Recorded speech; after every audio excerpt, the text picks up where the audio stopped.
Friends, welcome to our channel. तो आज हम स्टार्ट करते हैं चैप्टर नंबर 10 जो है ई गवर्नेंस इन इंडिया। तो इसकी देखते हैं डेफिनेशन। तो फ्रेंड्स, इसमें हमने टॉपिक कवर किए हैं ऑब्जेक्टिव ऑफ ई गवर्नेंस और ई गवर्नेंस की डेफिनेशन और models of e governance, benefit and challenges of e governance. और फ्रेंड उसके बाद हमने e governance in different areas इस चैप्टर में और इस पार्ट नंबर 1 में कवर किए हैं। उसके बाद के जो टॉपिक होंगे वो पार्ट 2 में कवर होंगे। तो फ्रेंड्स, एक रिक्वेस्ट है कि आप वीडियो को पूरा देखना, तभी ये आपको क्लियर हो पाएगा। इस चैप्टर की वेटेज है अप टू 10 to 20 मार्क्स की। ये हर बार 8 से 12 नंबर का तो आता ही आता है। कई बार चॉइसेस में आते कुछ क्वेश्चन, लेकिन 12 नंबर का हर बार देखने को मिल जाता है। काफ़ी इंपॉर्टेंट है, हमने इसमें काफ़ी मेमोरी टेक्निक्स वगैरह यूज की हैं। तो आप वीडियो को कंप्लीट देखना है और उसके बाद में नोट्स इसके डाउनलोड कर लेने हैं डिस्क्रिप्शन में लिंक से। तो ये करते हैं स्टार्ट। तो ई गवर्नेंस बेसिकली जो गवर्नमेंट फंक्शन हमारे पहले हो रहे थे नॉर्मल तरीके से, फंक्शन तो वो ही हैं, बस उनको करने का तरीका हमने चेंज करके कैसे कर दिया है, with the help of application of information and communication technology. एक आईसीटी एक टेक्नोलॉजी है, अब हम इसकी मदद से करने लगे तो हमारे काम क्या हो गए। जो हम पहले गवर्नेंस कर रहे थे, गवर्नेंस का मतलब होता है किसी चीज़ को मैनेज करना या कंट्रोल करना, जो आप एथिक्स गवर्नेंस वाले चैप्टर में भी पढ़ के आए होंगे। तो इलेक्ट्रॉनिकली अब हम गवर्न करने हैं। यहाँ पे इस वाले चैप्टर में स्पेशली बात की गई है जो गवर्नमेंट वर्क है, यानी जो सरकारी काम काज होते हैं। तो ई गवर्नेंस में हम सिर्फ सरकारी मेजॉरिटी सरकारी काम के लिए ही बात की गई है। तो जो हम इसमें गवर्नेंस करेंगे यानी कंट्रोल या मैनेज करेंगे गवर्नमेंट फंक्शनिंग को, वो किसकी हेल्प से करेंगे, with the help of ICT information and communication technology. तो to process of government function in order to bring about smart governance, ये कह रहा है कि आईसीटी की हेल्प से हम गवर्नमेंट फंक्शनिंग में ई स्मार्ट गवर्नेंस लाने के लिए करेंगे। स्मार्ट का क्या मतलब है, simple, moral, accountable, responsive and transparent, यानी कि जो गवर्नमेंट फंक्शनिंग है उसमें सिंप्लीफिकेशन आनी चाहिए। सिंप्लीफिकेशन की बात करें तो अगर मैं ई गवर्नेंस आने से पहले कोई एफआईआर लिखाने जाता था तो मुझे एफआईआर लिखाने के लिए पुलिस स्टेशन जाना होता था। कई बार मैं सोचता था यार जाऊं ना जाऊं, हटा छोटी सी चीज़ है यार, वर्किंग आवर मेरे पास है नहीं, मैं ऑफिस जा रहा हूँ। तो बहुत सारी दिक्कत थी। कई बार मैं सोचता था कि यार पता नहीं वो मेरे ऊपर ही कहीं केस ना डाल दें कोई, और कई बार हो सकता था मुझे पुलिस से डर लगे। तो यार कई तरीके की दिक्कत होती थी। लेकिन जब से ई गवर्नेंस आया, यानी कि ऑनलाइन मुझे एफआईआर फाइल करने का चांस मिला है, तो मैं 2 मिनट में बिना सोचे समझे किसी भी छोटी से छोटी बात के लिए, फ़ोन चोरी होने के लिए, छोटी छोटी बात के लिए एफआईआर रजिस्टर कर देता हूँ। तो फ्रेंड, उसी तरीके से गवर्नमेंट के फंक्शनिंग में स्मार्ट गवर्नेंस लाया गया। तो उसी तरीके से मोरल अकाउंटेबल होंगे वो लोग। अगर आप किसी काम के बारे में पूछोगे तो उसके बारे में बताएंगे, वो रिस्पॉन्सिबिलिटी लेंगे कि ये काम मैंने करा है। और भाई इलेक्ट्रॉनिकली होगा सारी चीज़ें, तो ट्रांसपेरेंट होगा, यानी कि चाहे अगर आप फिजिकली किसी डिपार्टमेंट में इंफॉर्मेशन लेने जा रहे हैं तो हो सकता है वो लोग मुझे कुछ और बताते और कोई है ना, कोई और बड़ा आदमी जाता, अगर मुकेश अंबानी जाते वहाँ पे तो उनको हो सकता है कुछ और बताते, या कोई उनके डिपार्टमेंट का व्यक्ति जाता तो उनको हो सकता है किसी और तरीके से बताते। लेकिन ई गवर्नेंस में इंफॉर्मेशन, मोस्टली इंफॉर्मेशन क्या है, ऑनलाइन अवेलेबल है, पब्लिक प्लेटफॉर्म पे है, वेबसाइट या एप्लीकेशंस में है। तो एप्लीकेशन क्या, जो इन्फॉर्मेशन उसमें है वो चेंज होगी या सभी के लिए सेम है, भाई सभी के लिए सेम है, चाहे उसको एक नॉर्मल आम इंसान देखे या चार्टर्ड अकाउंटेंट, कंपनी सेक्रेटरी या रतन टाटा या मुकेश अंबानी देखें, तो यहाँ पे कोई फ़र्क नहीं पड़ता। तो यानी कि जो हमारा एक्चुअल में जो है वो ही अब हमें दिखेगा, यानी ट्रांसपेरेंट हो गया है गवर्नमेंट वर्क। उसके बाद फ्रेंड एक डेफिनेशन है as per doctor APJ Abdul Kalam. तो इसको देख लेते हैं। A transparent smart e governance with seamless access, यानी स्मार्ट ई गवर्नेंस में इन पांचों की बात की गई है। विद सीमलेस एक्सेस यानी कि उसमें ऐसा एक्सेस होना चाहिए जो मुझे लगे कि सारी जो भी फैसिलिटी हैं, सारे गवर्नमेंट के डिपार्टमेंट हैं, वो एक दूसरे से जुड़े हुए हैं, आसानी से मिल जाएं। और जो भी ई गवर्नेंस है वो सिक्योर होना चाहिए, है ना। उसमें कोई और अनऑथराइज तरीके से जा कर के डाटा चेंज ना कर पाए। जो मैं इंफॉर्मेशन ले रहा हूँ वो ऑथेंटिक होनी चाहिए, यानी वो बिल्कुल एज एट इज फॉर्म में होनी चाहिए, जो गवर्नमेंट ने इशू की है उसी फॉर्म में होनी चाहिए। क्रॉसिंग इंटर डिपार्टमेंटल बैरियर, यानी कि मैं एक ही डिपार्टमेंट की इंफॉर्मेशन एक्सेस नहीं कर पाऊंगा। ई गवर्नेंस के इस पोर्टल के द्वारा मैं नंबर ऑफ डिपार्टमेंट की इंफॉर्मेशन ले पाऊंगा, यानी मुझे हर डिपार्टमेंट, इंटर डिपार्टमेंटल बैरियर यानी मुझे हर डिपार्टमेंट की इंफॉर्मेशन के लिए उनके ऑफिस या उनके डिपार्टमेंट विजिट करना नहीं होगा। मैं ऑनलाइन जाऊंगा और इन्फॉर्मेशन ले सकता हूं। And providing fair and unbiased service to the citizen. देखो, a transparent smart e governance with seamless access, secure and authentic flow of information, crossing inter departmental barrier, providing fair और unbiased service to citizen, यानी citizens को, एक आम इंसान को हम एक बिना पक्षपात वाली सर्विस देंगे, यानी जो एक्चुअल में सर्विस देनी चाहिए थी वही अब दी जाएगी, उसमें कोई पक्षपात या वो नहीं चलेगी। तो फ्रेंड्स, अब हम देखते हैं ऑब्जेक्टिव्स ऑफ ई गवर्नेंस। इसके 5 ऑब्जेक्टिव हैं, यानी ई गवर्नेंस लाने से, इंडिया में लॉन्च करने से क्या क्या बातें होंगी या क्या क्या हमें बेनिफिट्स या क्या क्या इसमें होगा। बेनिफिट आगे बात करेंगे, ये ऑब्जेक्टिव हैं। तो ऑब्जेक्टिव में क्या होगा? Exchange of information with citizen, business और गवर्नमेंट डिपार्टमेंट, यानी कि एक्सचेंज ऑफ इंफॉर्मेशन होगा सिटीजन की, बिजनेस से, बिजनेस की गवर्नमेंट से या आपस में, यानी कि ये तीनों लोग एक दूसरे की इंफॉर्मेशन देख सकते हैं, because most of the data online available होगा।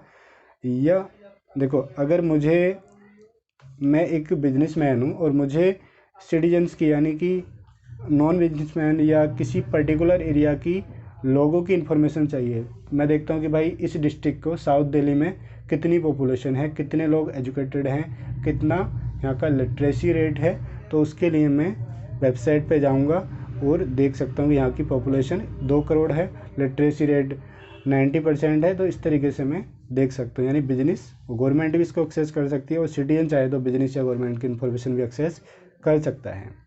सेकंड है active citizens participation.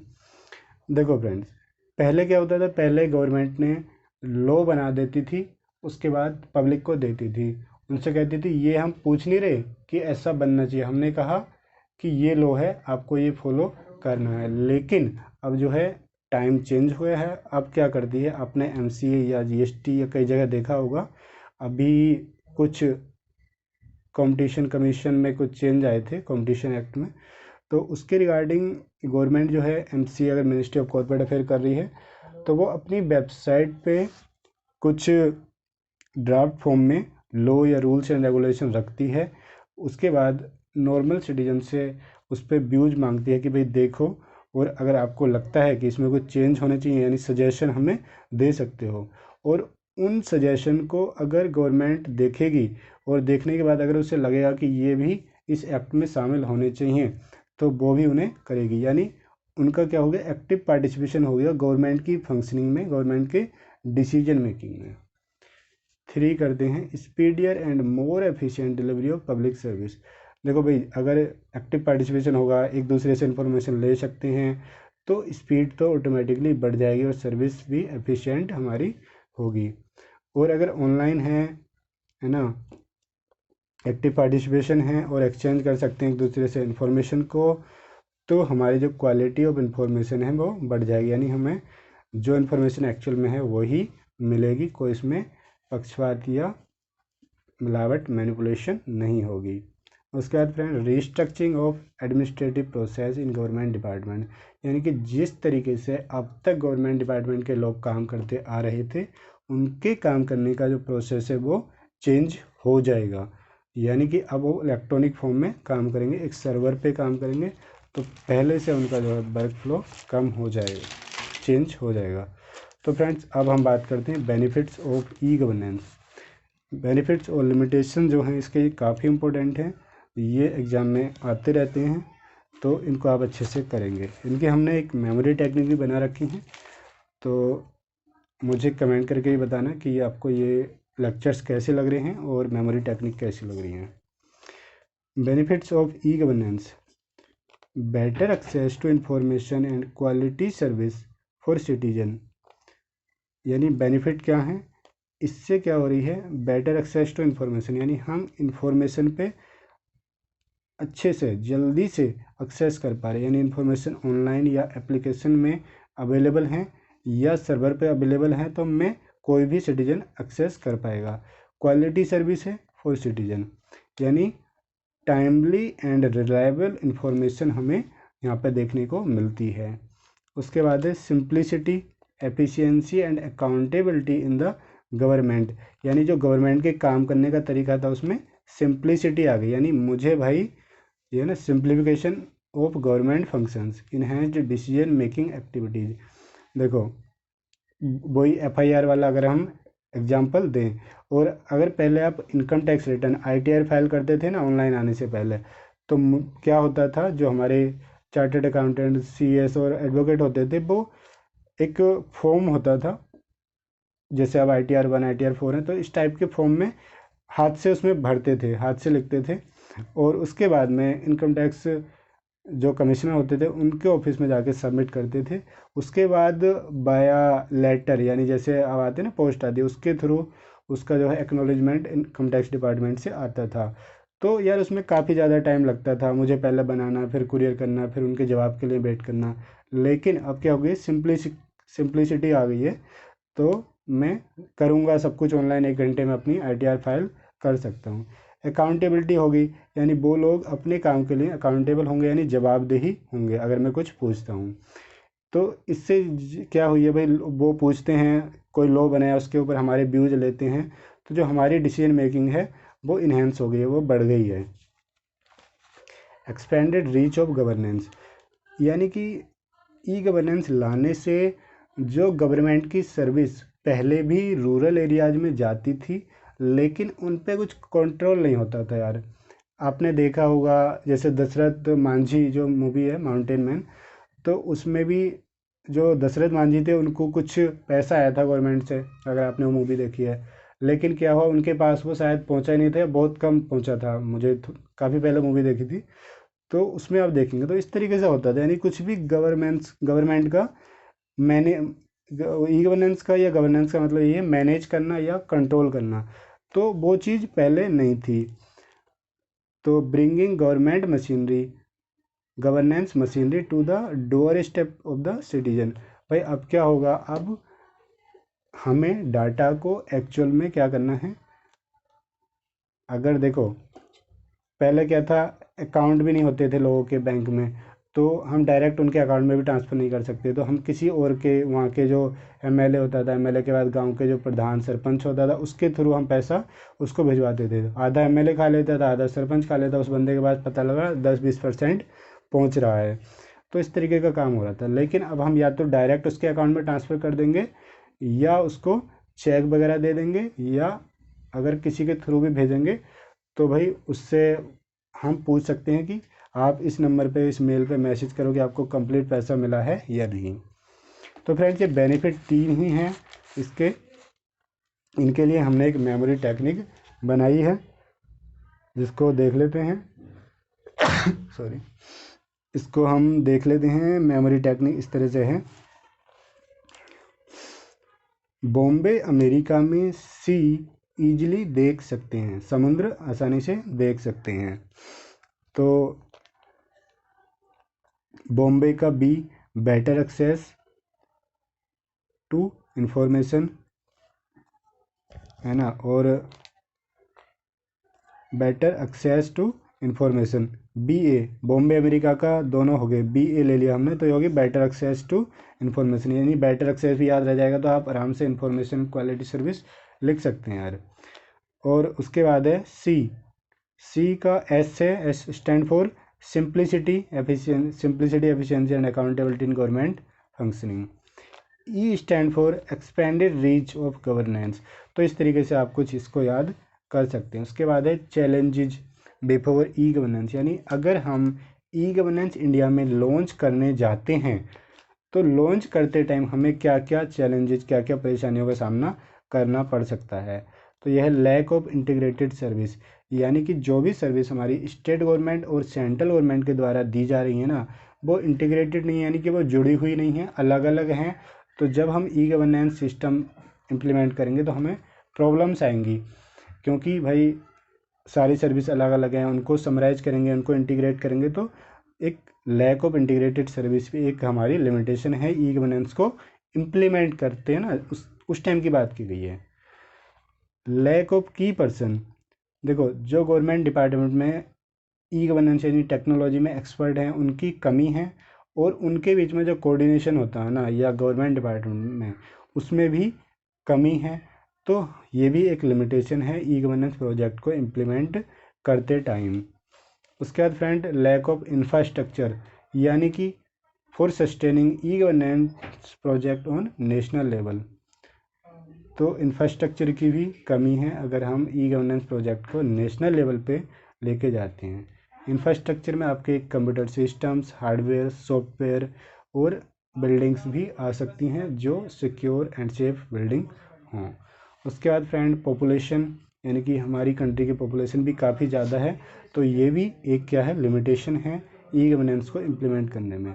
There is no unique identity in India, भाई कोई यूनिक आइडेंटिटी तो नहीं है, ये बोल रहा है। यानी कि आधार कार्ड आया, आधार कार्ड एक तरह से फिर भी काफ़ी हद तक ठीक है, लेकिन अभी भी कुछ लोग बाहर की कंट्रीज से आकर के पैसे दे करके इंडिया में बनवा लेते हैं। तो अभी भी ऐसा सिस्टम नहीं आया जिसके थ्रू ये पता लगाया जा सके कि ये इंडियन है और ये बाहर का बंदे ने आके बनवा लिया है।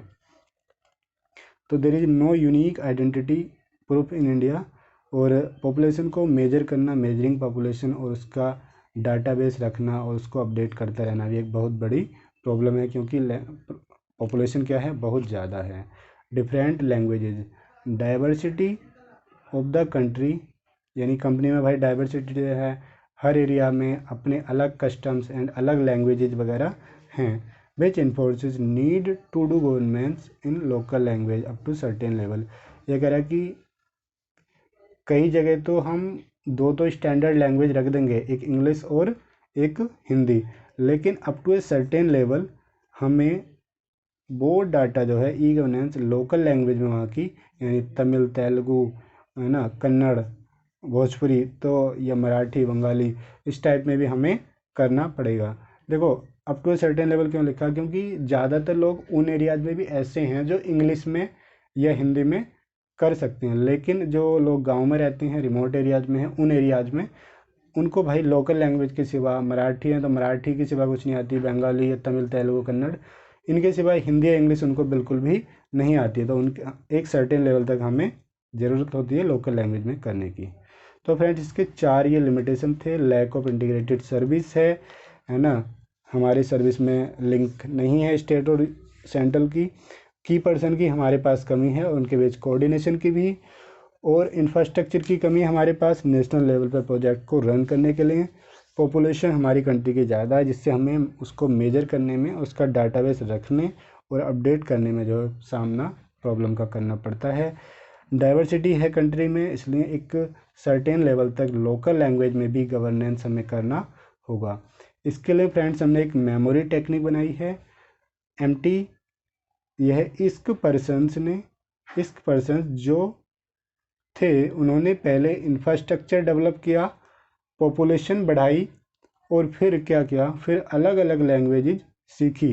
देखो इस पर्सन हमने एक ऐसी नाम दिया है फिक्सन, इस पर्सन यानी किसी का भाई एक कम्युनिटी आप ले लीजिए, जैसे कि आप कह सकते हैं गोरी पर्सन, तो इस तरीके से हमने एक इस्क पर्सन नाम रख दिया है।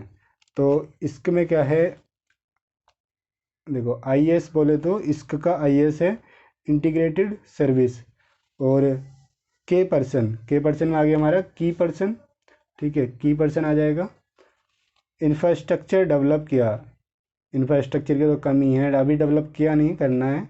इंफ्रास्ट्रक्चर में आ गया lack of infrastructure, jokes apart. और पॉपुलेशन बढ़ाई, पहले से ही बहुत ज़्यादा बढ़ाई हुई है। और फिर क्या क्या, अलग अलग लैंग्वेज सीखी, पहले से ही बहुत सारी लैंग्वेजेस सीखी सिखाई हैं। तो फ्रेंड्स ये थे। तो फ्रेंड्स ये मेमोरी टेक्निक आपको कैसी लग रही है मुझे कमेंट में ज़रूर बताइएगा।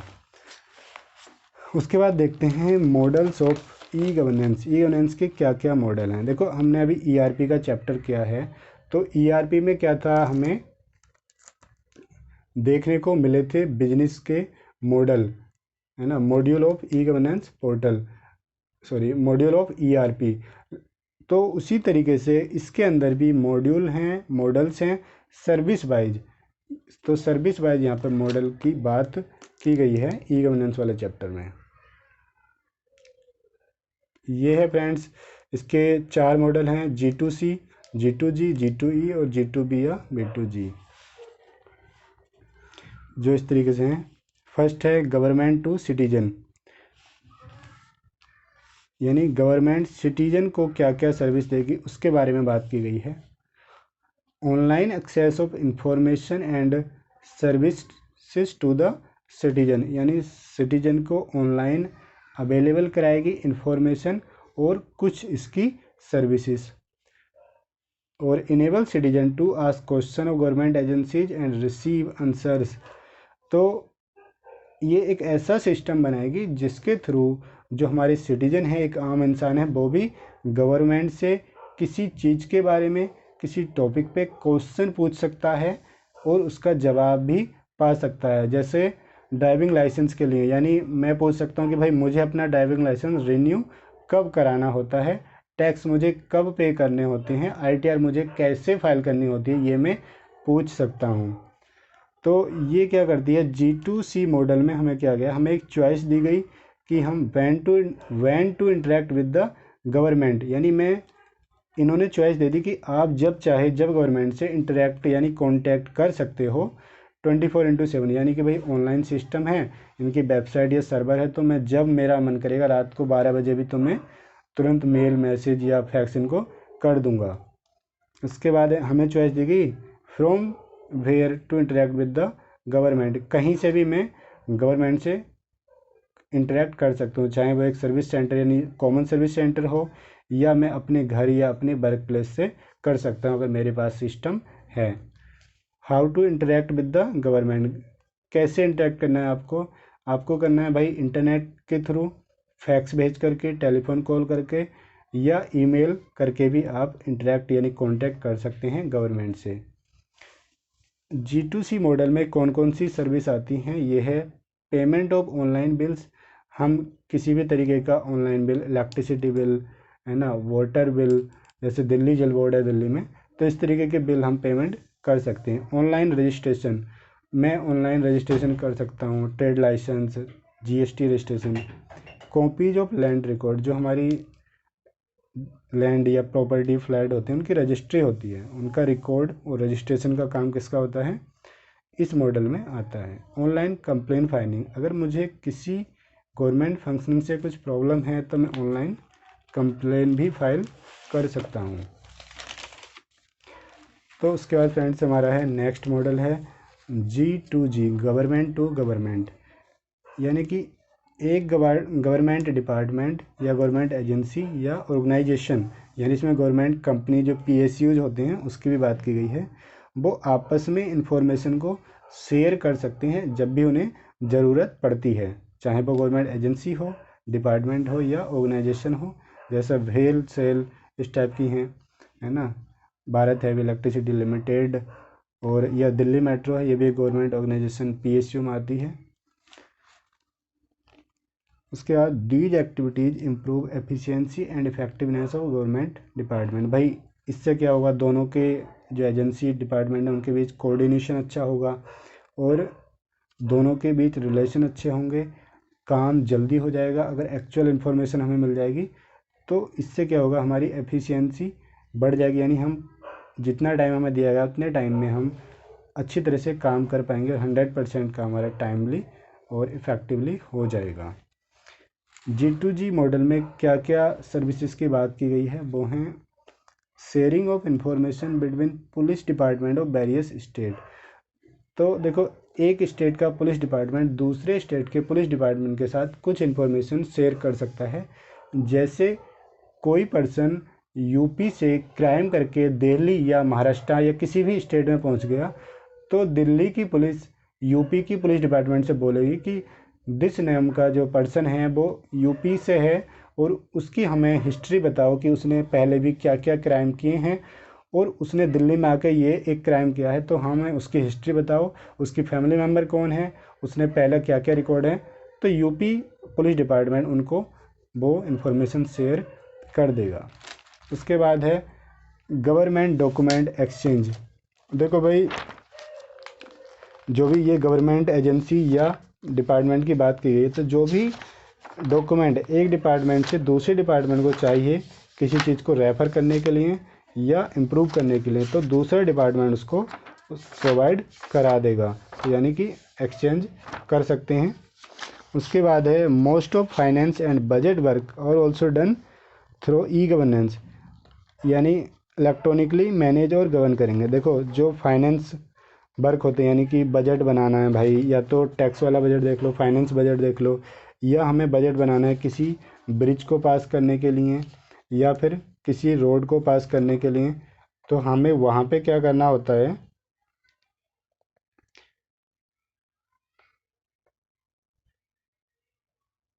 वहाँ पे हमें क्या करना होता है, हमें अगर मैं बजट बना रहा हूँ तो लोअर लेवल के डिपार्टमेंट जो है जिनका काम होता है बनाना, उसके बाद अप्रूव करते हैं एक अपर लेवल का गवर्नमेंट डिपार्टमेंट, यानी कि दो तीन डिपार्टमेंट इन्वॉल्व होते हैं। एक फाइनेंस बजट जो हमारा हर साल आता है उसको बनाने में भी, क्योंकि देखो एक एक डिपार्टमेंट बजट बनाएगा, उसके बाद एक कमेटी होती है वो रिव्यू करेगी, उसके बाद फाइनेंस मिनिस्टर के पास जाएगा। तो उस तरीके से अगर कोई ब्रिज का बजट है, ब्रिज बनाने का किसी स्टेट में, तो पहले उसको एक ऑफिसर लेवल के लोग बनाएंगे, ड्राफ्ट करेंगे, उसके बाद सीनियर को दिखाएंगे, उसके बाद जो स्टेट के फाइनेंस मिनिस्टर होते हैं उनके पास जाएगा, उनकी कमेटी के पास जाएगा। तो इस तरीके से काफ़ी सारे जो है डिपार्टमेंट इसमें इन्वॉल्व हो जाते हैं। तो गवर्नमेंट डॉक्यूमेंट एक्सचेंज में देखो क्या आ जाएगा, preparation document, approval, distribution and storage of all government document. अगर गवर्नमेंट डॉक्यूमेंट स्टोर कर रहे हैं तो वो भी इस कैटेगरी में आ जाएगा। तो फ्रेंड, हमारी थर्ड जो मॉडल है वो है गवर्नमेंट टू एम्प्लॉय। गवर्नमेंट अपने एम्प्लॉय के साथ किस तरीके का बिहेवियर कर रही है, क्या क्या ट्रैक रिकॉर्ड है, उसकी बात की गई है। तो G2E मॉडल में increase transparency between government and its employ. देखो, ट्रांसपेरेंसी यानी जैसे अभी NCLT की अगर हम बात करें तो NCLT में जो कौन कौन चेयर मेंबर होंगे, कौन कौन टेक्निकल मेंबर होंगे, कौन कौन लीगल मेंबर होंगे, तो इस बारे में बताया गया। क्या उनकी सैलरी होगी, क्या उनका टर्म्स एंड कंडीशन होगा, कितने साल के लिए अपॉइंट होंगे, यानी कि उनकी service, code of conduct, misconduct भी ट्रांसपेरेंट है, यानी जो हैं वो बताए गए हैं पब्लिक को। और अगर मैं जाऊंगा उनके पास काम कराने, तो वो मेरे से बोलते हैं प्रेसिडेंट कि सर सॉरी सर 4 बज गए, हम काम नहीं कर सकते, तो मैं उनसे बोल सकता हूँ सर आपकी ड्यूटी 5 बजे तक है, आप इस वाले रूल में देखिए। तो यानी कि ट्रांसपेरेंट थे, मुझे पता था तभी मैंने बता दिए। तो देखो, गवर्नमेंट और इट्स एम्प्लॉय में ट्रांसपेरेंसी है, यानी कि गवर्नमेंट को अब कोई भी बात, यहाँ पे स्पेशली बात की गई इट्स एम्प्लॉय की, यानी जो बंदा है उसको पता है उस बात का कि गवर्नमेंट ने क्या क्या मिसकंडक्ट या कोड ऑफ कंडक्ट बनाए हुए हैं। इसमें क्या कर सकता है, employ can keep check on government function. Employ भी गवर्नमेंट फंक्शन पे ट्रैक कर सकता है और गवर्नमेंट भी देख सकती है कि उसका एम्प्लॉय कितने बजे आ रहा है, कितने बजे जा रहा है, किस तरीके से पब्लिक से बिहेवियर करता है, जो सिटीजन होते हैं। तो फ्रेंड, इसमें जो इन्फॉर्मेशन शेयर की गई हैं वो है ये all kind of data submission. Data submission यहाँ पे हो सकता है एम्प्लॉय रिकॉर्ड, अटेंडेंस रिकॉर्ड, है ना, किस टाइम पे आ रहा है जा रहा है, और कितनी उसने हर महीने लीव ली हैं, कितनी ऑथराइज लीव, अनऑथराइज लीव, इस टाइप की आ जाएंगी। Employ can file complain and dissatisfaction. तो अगर उन्हें किसी सीनियर ऑफिसर से या डिपार्टमेंट से प्रॉब्लम है तो वो कंप्लेन फाइल कर सकते हैं। All kind of rules and regulation for employ. तो क्या क्या एम्प्लॉय को रूल्स रेगुलेशन फॉलो करने हैं, कोड ऑफ कंडक्ट, वो भी यहाँ पे बताए जाएंगे। Employ can check their payment and working record. देखो यहाँ पे क्या बात की गई है, यहाँ पे बात की गई है कि मेरी सैलरी है, मेरी सैलरी फॉर एग्जांपल 50,000 है, और जैसे ही मेरा मंथ कंप्लीट हुआ मेरी सैलरी अकाउंट में आई 45,000। तो मैंने अपने सीनियर को बोला सर कि मेरी सैलरी तो 50,000 बट 45,000 आई है। तो उन्होंने बोला भाई सुन, अपने आईडी से लॉगिन कर, उसमें देख क्या क्या रिकॉर्ड हैं, किस तरीके से वो सैलरी आई है। तो मैंने देखा, मैंने 2 दिन अनऑथराइज लीव ली हुई थी, बिना बताए छुट्टी मार दी थी, तो मेरे 5,000 रुपये उस तरीके के कट गए। यानी गवर्नमेंट अपने एम्प्लॉय का प्रॉपर रिकॉर्ड यहाँ पे रखेगा। उसके बाद फ्रेंड हमारा जो नेक्स्ट मॉडल है वो है गवर्नमेंट टू बिजनेस, यानी गवर्नमेंट बिजनेस के साथ क्या डील करेगी और बिजनेस गवर्नमेंट के साथ क्या डील करेगा। तो इन G2B गवर्नमेंट टू बिजनेस में government deals with the business such as suppliers using internet and other information and communication technology. Government to business में ये कह रहा है कि गवर्नमेंट डील करेगी उन लोगों के साथ जो इसके सप्लायर हैं, यानी कि एज ए परचेजर अगर गवर्नमेंट के कोई सप्लायर हैं, यानी गवर्नमेंट ने टेंडर दिया हुआ है मेडिकल आइटम्स के लिए, मेडिसिन्स के लिए, या दिल्ली मेट्रो में कुछ टेक्निकल पार्ट स्पेयर पार्ट्स की ज़रूरत है, या किसी गवर्नमेंट डिपार्टमेंट में स्टेशनरी के लिए या कैंटीन के लिए, तो उनसे जो सप्लायर से जो इंटरेक्शन होगा वो होगा G2B मॉडल में। और B2G बिजनेस टू गवर्नमेंट में द बिजनेस सेलिंग प्रोडक्ट और सर्विस टू द गवर्नमेंट। तो जो बिजनेस गवर्नमेंट को प्रोडक्ट या सर्विस सेल कर रहे हैं, चाहे वो टेंडर के फॉर्म में हो या विदाउट टेंडर, उसकी बात यहाँ पे की गई है। B2G गवर्नमेंट टू बिजनेस भाई ट्रांजेक्शनल बेस भी हो सकता है, यानी सिर्फ एक ट्रांजेक्शन के लिए भी हो सकता है। जैसे लाइसेंस, भाई किसी का मैंने लाइसेंस अप्लाई किया, फैक्ट्री लाइसेंस, ट्रेड लाइसेंस, या परमिशन मुझे किसी चीज़ की चाहिए, जैसे FDI लाने के लिए अगर अप्रूवल मोड में है, रेवेन्यू कलेक्शन, टैक्स कलेक्शन के बारे में, यानी ये रूटीनली भी हो सकता है जो सप्लायर होगा, और ट्रांजेक्शनल बेस यानी पर्टिकुलर इवेंट बेस एक ट्रांजेक्शन के लिए भी हो सकता है। इस सब को करने से क्या होगा, हमारा जो टाइम सेव होगा बिजनेस हाउसेस का, और उनका ऑपरेशनल कॉस्ट जो है वो कम हो जाएगी। अब उन्हें बार बार चक्कर काटने नहीं पड़ेंगे। लेकिन आपने देखा होगा ना, जहाँ भी ऑफलाइन प्रोसीजर है वहाँ अभी भी चक्कर काटने पड़ते हैं। यार मैं अपनी बात बताऊँ ना, मैं फरीदाबाद स्टैंपिंग कराने गया शेयर की, क्योंकि हरियाणा में अभी भी ऑनलाइन नहीं है दिल्ली की तरह।